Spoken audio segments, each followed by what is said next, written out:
আর কতক্ষণ আর কতক্ষণ তামিম ইকবাল ভাই প্রচন্ড ক্লান্ত, তাদের সামনে ম্যাচ লিজেন্ড লিগ খেলতে যাবে, এই মুহূর্তে তার মেজাজ গরম হয়ে গেলে প্লেয়ারদের জন্য যে ট্রফির জন্য আমরা দুর্ভাগা, আমরা হতাশাগ্রস্ত, আমরা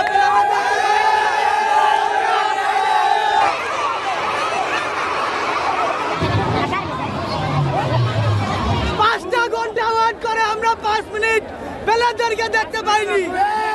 সব প্রশাসন, সেনাবাহিনী স্টেজের পরে তাহলে পাবলিক সামলাবে কারা?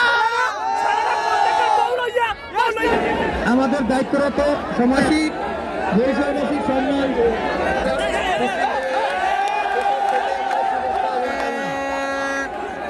সিটের ব্যবস্থা আছে, দয়া করে ভাই কেউ রাগ করবেন না।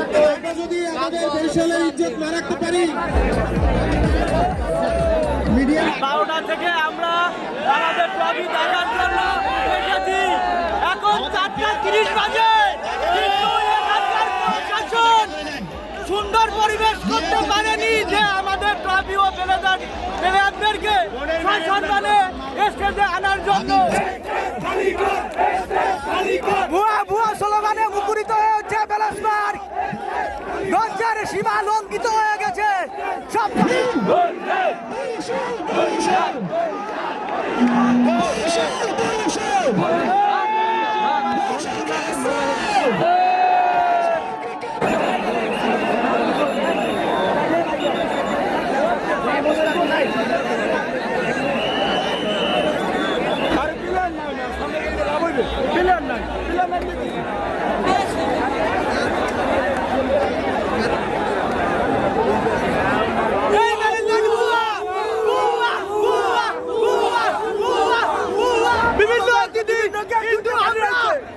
ঘন্টা এত পরিশ্রম করে যে প্লেয়ার প্লাস ট্রফি দেখবো, আমরা খুবই আশাহত। আমাদের কাছে এটা কাম্য ছিল না, সর্বোপরি আমরা আশাহত। খুবই হতাশ। অনেক আশা নিয়ে সকাল 11টায় অফিস আদালত সবকিছু বাদ দিয়ে আমরা সবাই আসছি। অফিস বন্ধ দিয়ে এসে এত সুশৃঙ্খলভাবে আমাদের দর্শকরা ছিল, শুধুমাত্র কিছু ভলেন্টিয়ার এবং ব্যক্তিগত কিছু লোক যারা স্টেজ ছাড়ে নাই, যার কারণে একটা পর্যায়ে যে দর্শকরা সব উশৃঙ্খল হয়ে পড়ছে। এই দায় সমস্ত যারা আয়োজন করছে তাদের। আপনি এই বিষয়ে কিছু বলেন।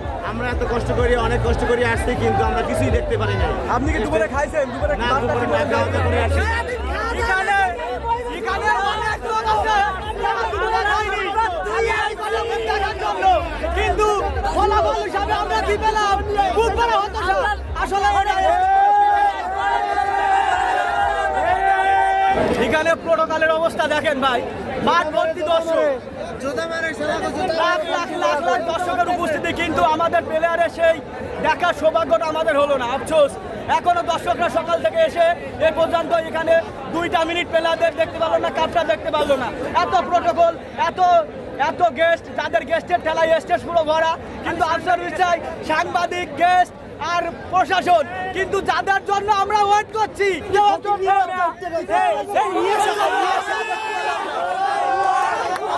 হতাশা।